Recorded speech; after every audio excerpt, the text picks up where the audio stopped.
Good morning बच्चों। तो हम लेकर आ गए हैं क्लास 10th का लेक्चर नंबर 1 फिजिक्स का, और ये चैप्टर 1 है जिसका नाम है electricity.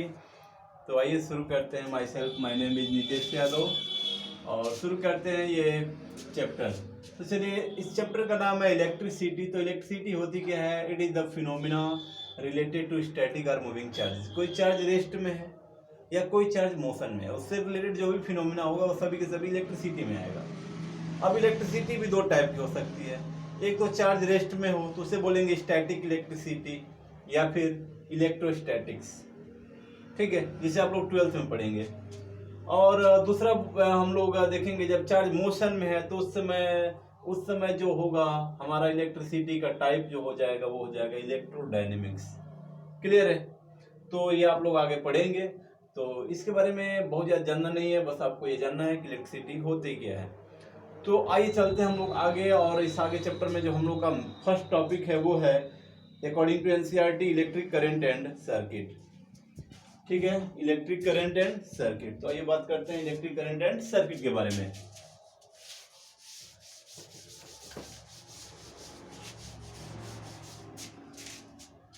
So electric current and circuit, electric current and circuit.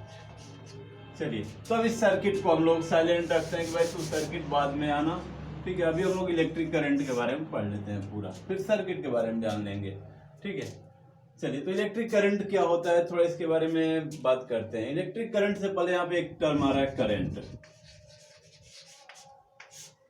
Current क्या होता है? करंट को हम लोग हिंदी में बोलते हैं धारा। जैसे वाटर भी है, किसी पाइप के थ्रू फ्लो कर रही है तो हम कहते हैं ये वाटर करंट है, this is water current. Air है, एयर कहीं पे किसी एक लाइन में फ्लो कर रही है, कहीं पे किसी पाइप से फ्लो कर रही है तो हम बोलेंगे दैट इज एयर करंट, ठीक है। उसी प्रकार व्हेन द इलेक्ट्रिक चार्जेस, जैसे यहाँ पे आ गया इलेक्ट्रिक, तो जब कोई इलेक्ट्रिक चार्ज फ्लो करता है कहीं पे किसी कंडक्टर से होते हुए, या फिर हो सकता है कोई जरूर नहीं कि हमेशा कंडक्टर से होकर फ्लो करे, चार्ज फ्री भी हो सकता है। जैसे बैटरी में, अगर बैटरी में देखें तो बैटरी में कुछ लिक्विड होता है जिसे हम लोग मतलब कि हम लोग के लिए वो जो होता है H2SO4 होता है या फिर HCl होता है जो बैटरी में हम लोग यूज करते हैं, तो उसमें भी क्या होते हैं, चार्ज होते हैं। तो कोई वो तो कंडक्टर तो है नहीं, कोई मतलब कि कॉपर नहीं है, वो नाइक्रोम नहीं है, कोई ऐसा तो है नहीं। तो उसमें भी इलेक्ट्रिक चार्ज होते हैं, और उसका भी जब फ्लो होता है तो जहां पे भी इलेक्ट्रिक चार्जेस का फ्लो होगा, where there is the flow of electric charges there is electric current. ये कहीं भी हो सकता है, ठीक है ना। इट इज नॉट नेसेसरी कि हमेशा किसमें हो, इट इज नॉट नेसेसरी कि हमेशा कंडक्टर में फ्लो करे। हमारे अर्थ के चारों तरफ जो आयनोस्फीयर है, अब इस पे आते हैं। जो आयनोस्फीयर है, तो आयनोस्फीयर में भी जो चार्ज हैं they are moving around the earth, और उसके वजह से जो करंट सेटअप होता है, उस करंट के वजह से क्या होता है कि एक मैग्नेटिक फील्ड जनरेट होता है जो कि अर्थ के मैग्नेटिक फील्ड को सेटअप करने में मदद करता है। एक रीजन ये भी है। अर्थ के कोर में अगर चला जाए तो अर्थ के कोर में मॉल्टन रॉक है जिसमें आयनाइज मटेरियल है, जैसे आयंस है, ऐसे मटेरियल्स हैं जिसमें से इलेक्ट्रॉन निकल चुके हैं। अब वो भी अर्थ के बहुत तेज रिवॉल्यूशन की वजह से, फास्ट रिवॉल्यूशन की वजह से वो भी उसके साथ रिवॉल्व कर रहे हैं, और उसके रिवॉल्यूशन से क्या होता है, वो भी मोशन कर रहे हैं। और जब भी कोई चार्ज मोशन करता है उसके साथ एक करंट एसोसिएट होता ही है, ठीक है। तो जब भी कोई चार्ज मोशन करेगा वहां पे करंट होगा, और करंट होगा तो उससे रिलेटेड एक मैग्नेटिक फील्ड होगा जो कि हम नेक्स्ट चैप्टर में पढ़ेंगे, ठीक है। तो क्या हो जाएगा, ये दोनों जो आयनोस्फीयर में चार्ज हैं, जो अर्थ के कोर में चार्ज हैं, वो मोशन कर रहे हैं, उनके मोशन से करंट सेटअप है, करंट सेटअप से मैग्नेटिक फील्ड सेटअप है, और ये दोनों मिलके हमारे अर्थ के मैग्नेटिक फील्ड को सेटअप करने में मदद करते हैं। तो हम आते हैं पहले इलेक्ट्रिक करंट के बारे में। तो करंट कई प्रकार से हो सकता है। अगर वाटर कहीं फ्लो करे वाटर करंट, एयर फ्लो करे air current, but we need to define electric current. तो आइए बात करते हैं इलेक्ट्रिक करंट की। तो इलेक्ट्रिक करंट को कैसे डिफाइन करते हैं? इलेक्ट्रिक करंट, इसका डिफिनीशन क्या हो जाएगा? चलिए, इसका जो डिफिनीशन हो जाएगा वो ये हो जाएगा, rate of flow of charge, the time rate of flow of charge is known as current, the time rate of flow of charge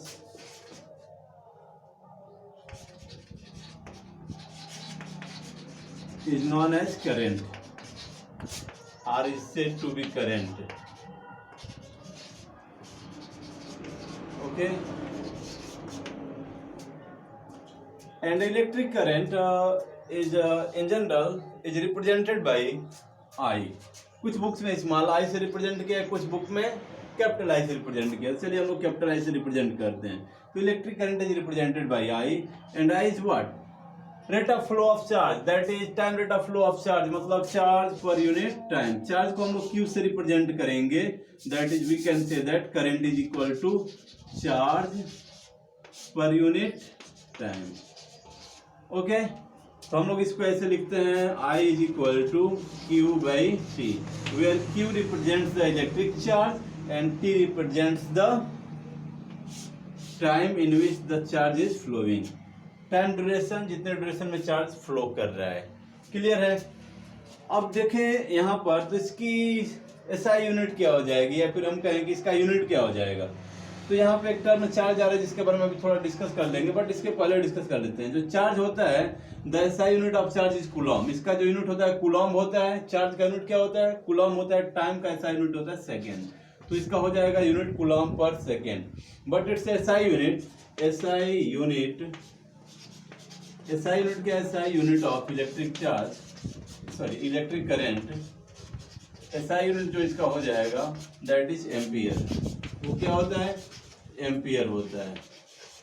ampere एक साइंटिस्ट थे जिन्होंने इस पे वर्क किया, और उनके मतलब कि उनको एज ए मतलब कि रिस्पेक्ट देने के लिए, ताकि इन फ्यूचर लोग उन्हें भूल ना जाए, इसका एसआई यूनिट क्या बनाया गया? आपका एम्पियर बनाया गया। ठीक है, ऐसा नहीं कि मतलब करंट को एम्पियर ने कुछ किया उसके बारे में तो ऐसा उनका नाम पड़ गया, मतलब उन्होंने खुद नहीं किया। ठीक है, बाद में लोगों ने उस करंट को मतलब उसका ऐसा यूनिट एम्पियर बना दिया था। ठीक है, तो पहले के लोग इतना सेल्फिश नहीं होते थे कि मतलब कि कुछ बना रहे हैं और उसको अपना खुद ही नाम दे दें। ठीक है, वैसे नहीं करते थे जैसे कि आजकल लोग कर लेते हैं। चलिए, तो आइए हम यहाँ पे आते हैं। SI unit of electric current is ampere. इसका ऐसा यूनिट एम्पियर होता है। ठीक है, तो अब हम लोग 1 एम्पियर को कैसे डिफाइन कर सकते हैं? How we can define 1 ampere. ठीक है, कहीं पे आ गया डिफाइन 1 एम्पियर, तो 1 एम्पियर को कैसे डिफाइन करेंगे? लुक हियर, तो definition of 1 ampere, definition of 1 ampere. चलिए, तो 1 एम्पियर को हम लोग डिफाइन करते हैं। 1 एम्पियर को ऐसे हम लोग शॉर्ट में लिख लेंगे 1A। एम्पियर को हम लोग कैपिटल ए से रिप्रेजेंट करेंगे।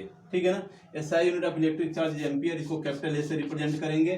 ठीक है, अब आइए, तो 1 एम्पियर कैसे डिफाइन कर सकते हैं? 1 ampere can be defined as 1 ampere, मतलब अभी देखा definition, since I is equal to what? Q by T, ये ना है। तो यहाँ पे देखिए I is equal to Q by T, तो इसको हम लोग बोल रहे हैं कि 1 एम्पियर कब होगा? 1 एम्पियर तब होगा when 1 coulomb of charge is flowing in 1 second.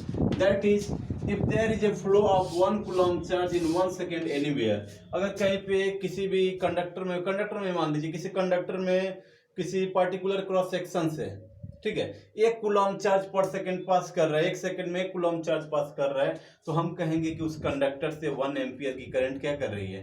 पास कर रही है। तो 1 ampere is defined as the flow, if the rate of flow of, if the 1 coulomb of charge is flowing per second, then we can say that it is 1 ampere current is flowing through that conductor. Okay, तो हम लोग इसको words में कैसे लिखेंगे? इसको हटाते हैं। ठीक है, तो हम लोग इसको कैसे लिखेंगे वर्ड्स में? देखिए, if 1 coulomb of charge is flowing in 1 second, then the current will be 1 ampere. Current will be 1 ampere. Clear है? करंट कितना हो जाएगा? 1 एम्पियर का हो जाएगा। नाउ लुक हियर, अगर अब यहाँ पे बात की जाए तो what may be the other units of current? So some other units of current, other units of current. Okay, तो कुछ अदर यूनिट्स के बारे में बात कर लेते हैं। जैसे कहीं पे आ सकता है 1 मिली एम्पियर, 1 मिली एम्पियर, मिली को स्मॉल एम से और एम्पियर को कैपिटल एस से। 1 milli ampere is equal to 10⁻³ ampere. कहीं पे ऐसा आ सकता है 1 माइक्रो एम्पियर, तो 1 माइक्रो एम्पियर क्या हो जाएगा, 1 माइक्रो जहां पे आएगा 10⁻⁶ एम्पियर। ओके, कहीं पे आ गया 1 नैनो एम्पियर, स्मॉल एन से नैनो को और माइक्रो को ये ग्रीक लेटर म्यू से रिप्रेजेंट किया गया, तो 1 nano ampere is equal to 10⁻⁹ ampere. Okay, तो ये कुछ अलग अदर यूनिट्स हो जाएंगे। जैसे किसी क्वेश्चन में दे दिया करंट को मिली एम्पियर में, तो हम लोग कैसे कन्वर्ट करके इस प्रॉब्लम को सॉल्व करेंगे। डायरेक्टली ये रख के हम लोग डायरेक्टली इसमें दिया रहेगा तो उसी में रख के सॉल्व नहीं कर पाएंगे, ठीक है, हमारा क्वेश्चन गलत हो जाएगा, ठीक है। तो ये हमको दिमाग में रखना है कि अगर कहीं पे ऐसा आता है क्वेश्चन में तो इसको कन्वर्जन को यूज कर लेंगे, ठीक है। और आगे चलते हैं, तो थोड़ा सा चार्ज के बारे में बात कर लेते हैं, क्योंकि बार बार चार्ज आ रहा है और हम लोग चार्ज के बारे में कुछ बहुत ज़्यादा डिस्कस नहीं किए, ठीक है। तो चार्ज के बारे में भी थोड़ा सा बात हो जाएगा, नहीं तो चार्ज क्या हो जाएगा, नाराज हो सकता है, ठीक है। तो चार्ज के बारे में थोड़ा सा बात करेंगे, बहुत ज़्यादा नहीं, क्योंकि आपके लेवल में, आपके टॉपिक में चार्ज यहाँ पे ज़्यादा नहीं है।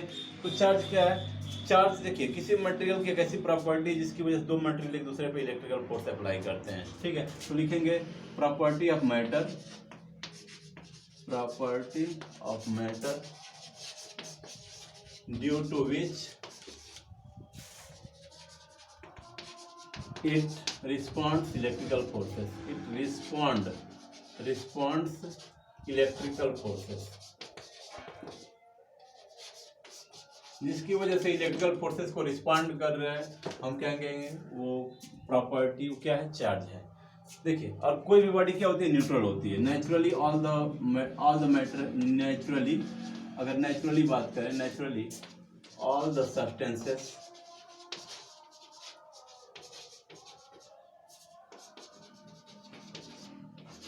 Is in neutral state. कैसे होते हैं, न्यूट्रल होते हैं। न्यूट्रल का मतलब समझ रहे हैं, न्यूट्रल स्टेट। तो जो न्यूट्रल होते हैं, न्यूट्रल का मतलब, न्यूट्रल स्टेट का मतलब टोटल चार्ज कितना है, Q टोटल इज 0। बट ऐसा नहीं कि उस पर चार्ज नहीं है। दुनिया में जो भी मैटर बना है, जितना उसमें पॉजिटिव चार्ज है, जितना प्रोटॉन है, उतना ही क्या है, इलेक्ट्रॉन है, जिसकी वजह से नेट चार्ज, टोटल चार्ज क्या होता है, 0 होता है।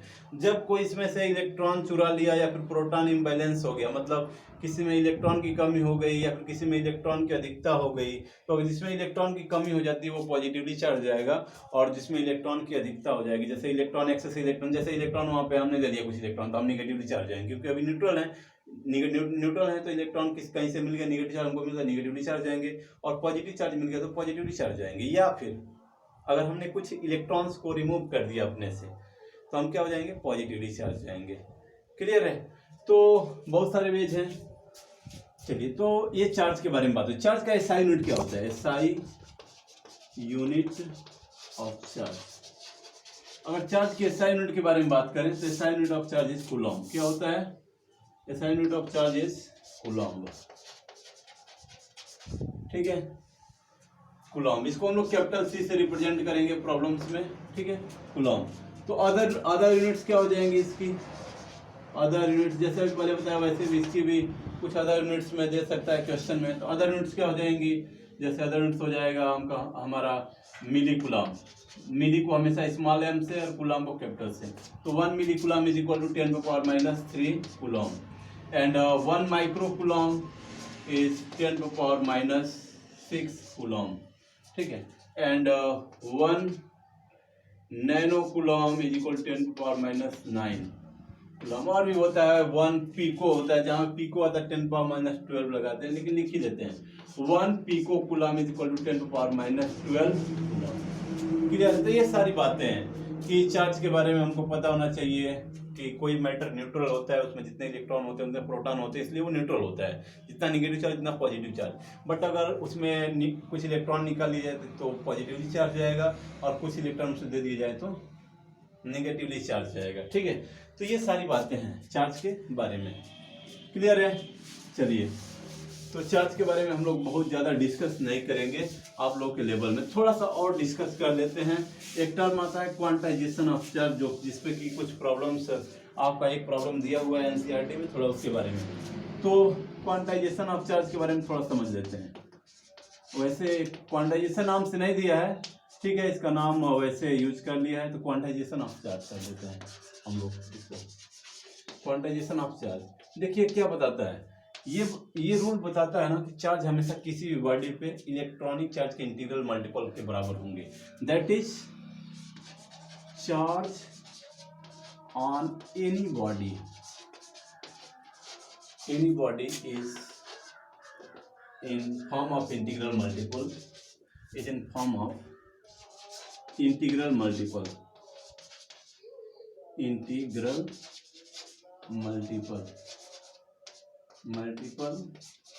of charge on electron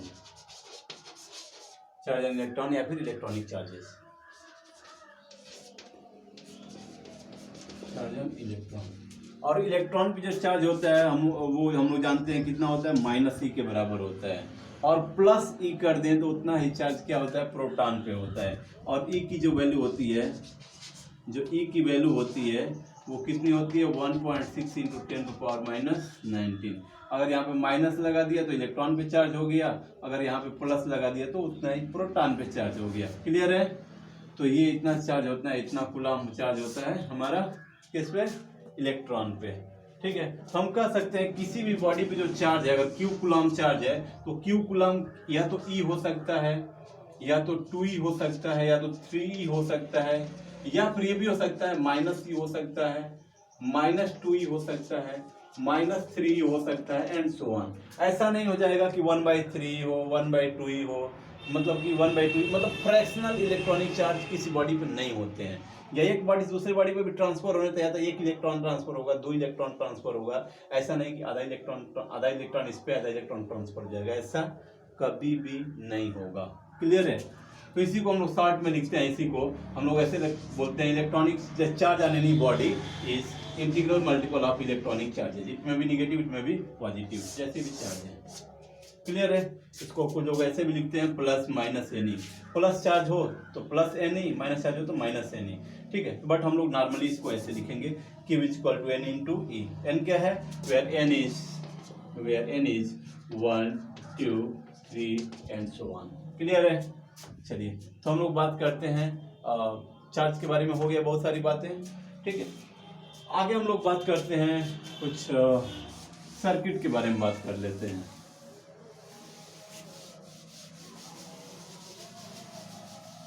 okay, तो आइए सर्किट के बारे में बात कर लेते हैं थोड़ा सा।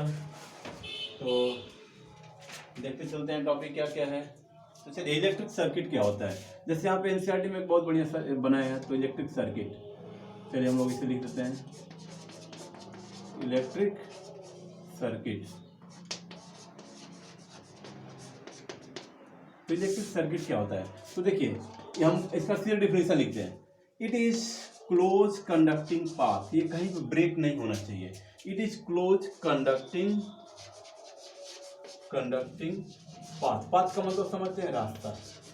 It is close conducting path having different electrical component, having different type of electrical component, having different electrical components। तो इलेक्ट्रिकल कंपोनेंट में क्या आ जाएगा, स्विच आ जाएगा, बल्ब आ जाएगा, टीवी आ जाएगा, फैन आ जाएगा, ठीक है, कूलर भी आ जाएगा, भाई गर्मी का सीजन, ठीक है, सारी बातें सब हो जाएंगी। It is close conducting path having different electrical components. ठीक है, चलिए तो देखते हैं कोई इलेक्ट्रिकल पाथ बना के देखते हैं। जैसे इलेक्ट्रिकल पाथ में यहां पर एक बल्ब आ गया, ये बल्ब हो गया। अब इसके बाद स्विच लगाना है, की लगाना है, चलो भाई की लगा दिया। ठीक है, ऐसे बैटरी लगाना है, बैटरी चलो सेल लगा देते हैं, बैटरी बाद में लगा देंगे, सेल लगा दिया। ठीक है, ऐसे ये की लगा हुआ है, ये की में जब यहाँ पे रहेगा ये ऑफ हो जाएगा, अगर इसमें डॉट रहेगा तो ऑन रहेगा। अभी हम इसके बारे में आगे पढ़ेंगे, पूरे एक कंपोनेंट्स के बारे में। ठीक है, रेजिस्टेंस लगाना है, रेजिस्टेंस लगा दिया, ऐसे मतलब कुछ भी लगा सकते हैं। ठीक है, हम कह सकते हैं कि it is close conducting path having different electrical components. ठीक है, उसी को क्या बोलते हैं, इलेक्ट्रिक सर्किट बोलते हैं। अगर मान लीजिए कहीं से ब्रेक हो गया ये सर्किट, कहीं से मतलब हमने तार काट दिया, तो ये अब ये सर्किट क्या है, कंप्लीट नहीं, it is not complete circuit. Okay, ये सर्किट ब्रेक हो गई है, टूट गई है, कॉन्टिन्यूअस नहीं है। क्लियर है? तो हम लोग आगे चलते हैं। चलिए इसमें हाँ और भी देखिए, इसमें और भी बहुत सारे लगा देते हैं। चलिए हम इसको हटा क्या लगा देते हैं, जैसे एनसीईआरटी ने बोला है कि भाई चलो यहाँ पे अमीटर लगा देते हैं। कुछ लोग volt meter, sir volt meter लगा दें, हाँ भाई लगा दो, वोल्ट मीटर भी लगा सकते हो। तो यहाँ पे चलिए आपने अमीटर लगा दिया, तो अमीटर ऐसे लगा दिया। क्लियर है? तो ये आप ऐसे यूज कर सकते हैं, दिस डिपेंड्स ऑन यू कि आप कैसे क्या यूज करना चाहते हैं। क्लियर है? चलिए ये प्लस माइनस का झंझट मत लीजिएगा। अमीटर में हमेशा यहाँ पे प्लस ही रहेगा, यहाँ पे माइनस है तो यहाँ पे माइनस हो जाएगा, यहाँ पे प्लस है, ये ऐसे कनेक्टेड है तो ये प्लस हो जाएगा। बाद में जानेंगे कि कब प्लस कब माइनस होगा। ठीक है, तो ये क्लोज कंडक्टिंग पाथ है which have different electrical components. ठीक है, ओके क्लियर? आगे चलते हैं। चलिए तो आप लोग क्या करेंगे, वीडियो को पॉज कर करके नोट भी करते रहेंगे ताकि आपका नोट्स भी कंप्लीट होता रहे और आगे चलते भी रहेंगे और क्वेश्चन आप लोग पूछते रहेंगे। ठीक है, मतलब क्वेश्चन कब पूछेंगे, ऐसे तो पूछ नहीं पाएंगे क्योंकि ऑफलाइन क्लास चल रहा है, ये समझिए कि। तो आप लोग क्वेश्चन ग्रुप में पूछ लेंगे। ठीक है, चलिए नेक्स्ट जो टॉपिक है, इसमें टॉपिक को छोड़ते हैं, हम लोग क्वेश्चन करते हैं। जैसे यहाँ पे क्वेश्चन दिया हुआ है, क्वेश्चन के बारे में थोड़ा सा देख लेते हैं। चलिए एग्जाम्पल नंबर 12.1 देख लीजिए। एग्जाम्पल 12.1, तो 12.1 नंबर एग्जाम्पल अगर देखें तो दिया है a current of 0.5 ampere is drawn by a filament of an electric bulb in for 10 minutes. मतलब कह रहा है एक करंट है, तो करंट को किससे रिप्रेजेंट करते हैं, आई से। तो जब भी क्वेश्चन न्यूमेरिकल दिया हो ना तो गिवन नोट करते हैं कि गिवन में क्या है। तो करंट दिया हुआ है 0.5 एम्पियर। कह रहा है a current is drawn by filament, a current is of current of 0.5 ampere drawn by filament of electric bulb। ठीक है, फॉर 10 मिनट्स टाइम भी दिया हुआ है। ये जो करंट ड्रॉ कर रहा है वो बल्ब जो कर रहा है वो कितने मिनट के लिए कर रहा है, 10 मिनट्स के लिए। ठीक है, आगे कह रहा है find the amount of electric charge that flows through the circuit. Circuit में कितना चार्ज फ्लो हुआ हमको ये पता करना है, मतलब हमको क्यू पता करना है, हमसे क्यू पूछ रहा है ये। ठीक है, तो अब क्या करेंगे, we will just write the formula for which relates this all. इन सभी को जो रिलेट करता है, तो हमने इन सभी को कौन रिलेट करता है, करंट रिलेट करता है, तो हम लोग लिखेंगे वी नो दैट। हम लोग क्या जानते हैं, we know that I is equal to Q by T. Now look here, Q को एक तरफ कर लेंगे और बाकी को एक तरफ कर लेंगे जो हमको पता करना है। तो जो पता करना है उसको एक तरफ, बाकी को एक तरफ। तो यहां से हो जाएगा Q is equal to I into T. इसको क्रॉस मल्टीप्लिकेशन कर लेंगे।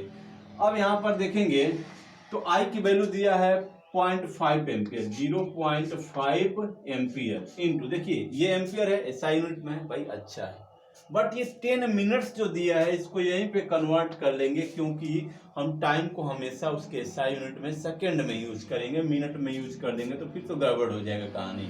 ठीक है, तो क्या हम यहाँ पे 10 मिनट्स को सेकंड में नहीं कन्वर्ट कर सकते हैं, कन्वर्ट कर लें। तो 10 मिनट इंटू, तो एक मिनट में कितना सेकेंड होता है, there is 60 seconds in 1 minute. तो 10 मिनट में 10 इंटू 60 सेकेंड्स, यानी ये हो गया, कितना हो गया ये, 600 सेकेंड्स। मतलब पूछ रहा है बताइए, अगर 0.5 एम्पियर की करंट 600 सेकेंड फ्लो होती है किसी इलेक्ट्रिक बल्ब में, तो उससे कितना चार्ज फ्लो होगा उतने टाइम में। तो यहाँ पे कैलकुलेट हो जाएगा। तो यहाँ पे हम लिख देंगे 600। अब इसमें मल्टीप्लाई कर लेंगे, इसमें का एक 10 इसमें मल्टीप्लाई करेंगे तो ये हो जाएगा 5 इंटू 60। एक 10 हमने इसमें भेज दिया, तो 5 इंटू 60, चार्ज 5 इंटू 60 को करेंगे तो ये हो जाएगा 30 और एक 0 और, तो 300। चार्ज का ऐसा यूनिट होता है कूलॉम, तो 300 कूलॉम। ठीक है, तो कितना चार्ज फ्लो करेगा 600 सेकेंड यानी 10 मिनट में, 300 कूलॉम। क्लियर है? अब आगे चलते हैं, कुछ यहाँ पे क्वेश्चंस दिया हुआ है उसके बारे में भी बात कर लेते हैं। इसको हटा दें। चलिए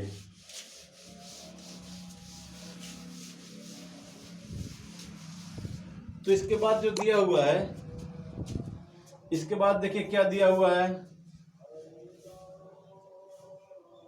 1 मिनट।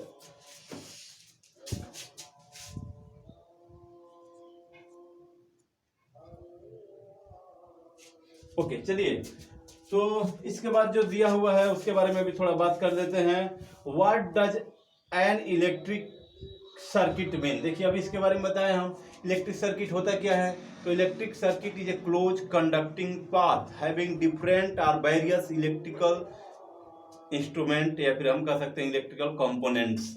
ठीक है, चलिए हो गया ये। Define unit of current. Define the unit of current, मतलब अभी हमने डिफाइन किया यूनिट ऑफ करंट। तो यूनिट ऑफ करंट क्या होता है, तो हम लोग जानते हैं I is equal to, question number 2 देख लीजिए इसका, I is equal to Q by T. ठीक है, तो I कब 1 एम्पियर होगा, जब ये 1 एम्पियर होगा तभी होगा जब 1 कूलम चार्ज 1 सेकेंड में फ्लो करेगा। तो हम कहेंगे यूनिट करंट का मतलब क्या है, when 1 coulomb of charge is flowing in 1 second, मतलब 1 कूलम चार्ज 1 सेकेंड में फ्लो करेगा, तो हम कहेंगे कि वहां पे करंट कितना है, वो यूनिट है, यानी 1 एम्पियर है।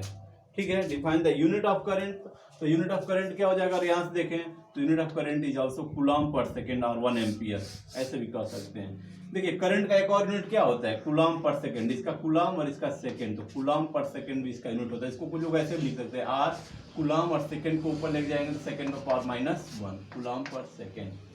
ठीक है, चलिए नेक्स्ट है calculate the number of electron constituting 1 coulomb of charge, मतलब 1 कूलम चार्ज में कितने इलेक्ट्रॉन होंगे। देखिए इसीलिए हमने वो चार्ज के बारे में थोड़ा सा पढ़ाया था पहले। तो ये क्वेश्चन नंबर 3 देख लीजिए। क्वेश्चन नंबर 3 कह रहा है find the number of electron, find the number of electron, मतलब हमसे पूछ रहा है कि कितने नंबर ऑफ इलेक्ट्रॉन होंगे, number of electrons.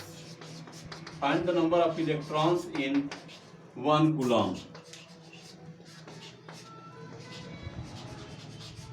In 1 coulomb, 1 coulomb में कितने इलेक्ट्रॉन होंगे भाई। तो 1 कूलम में कितने इलेक्ट्रॉन होंगे देख लीजिए थोड़ा ध्यान से। 1 कूलम हमने बताया कि किसी भी बॉडी में जो चार्ज होता है वो n इंटू ई के बराबर होता है। ठीक है, तो हमसे पूछ रहा है नंबर ऑफ इलेक्ट्रॉन कितने होंगे। तो number of electron is equal to Q by e, और Q दिया है 1 कूलम, तो 1 कूलम यहाँ पे रख लेंगे, और E की वैल्यू हमने पहले से पता करके रखी है कि जो E होता है, E की जो वैल्यू होती है 1.6 इंटू 10⁻⁻19 कूलम होता है। क्लियर है, तो E की वैल्यू यहाँ पे रख देंगे 1.6 इंटू 10⁻⁻19, ये भी कूलम में होता है। देखिए कूलम कैंसिल हो गया क्योंकि नंबर का कोई यूनिट नहीं होता है। ठीक है, नंबर एक कांस्टेंट चीज है, उसका कोई यूनिट नहीं होता है। ठीक है, अब इसको सॉल्व करेंगे 1 बाई दिस, तो इसको सॉल्व करेंगे तो 1 बाई 1.6 होता है 0.625 होता है।